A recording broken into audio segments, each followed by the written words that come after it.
अस्सलाम वालेकुम। ईद उल अज़हा के दिनों में कराची का मौसम कैसा रहेगा? शहरी तैयार रहें। क्या ईद उल अज़हा पर कराची में बारिश होगी या नहीं? माहिरीन मौसमियात ने खबरदार कर दिया।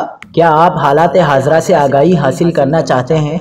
खबर के पीछे छुपे असल हकाइक जानना चाहते हैं? तो अभी सब्सक्राइब कीजिए जिलमिल पाकिस्तान को और साथ ही घंटी के निशान पर क्लिक कर दें। आपको बताते चलें कि ईद के दिनों में कराची में मौसम मुतदिल रहने का इम्कान है। मौसमियाती तज्ज़ियाकार अवैस हैदर ने कहा है कि ईद के दिनों में दिन के औकात में भी मतलब जुज़वी बरालूद रहेगा। जुनूब मगरिब से अच्छी रफ्तार से हवाएं चलती रहेंगी। इसी दौरान सुबह और रात के औकात में समंदरी बादल मौजूद रहेंगे, जबकि ज़्यादा से ज़्यादा दर्जा हरारत 33 से 35 डिग्री सेंटीग्रेड के दरमियान रहने का इम्कान है।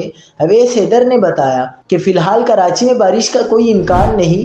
कराची में जून के आखिर या जुलाई की शुरुआत में मानसून का आगाज़ हो सकता है।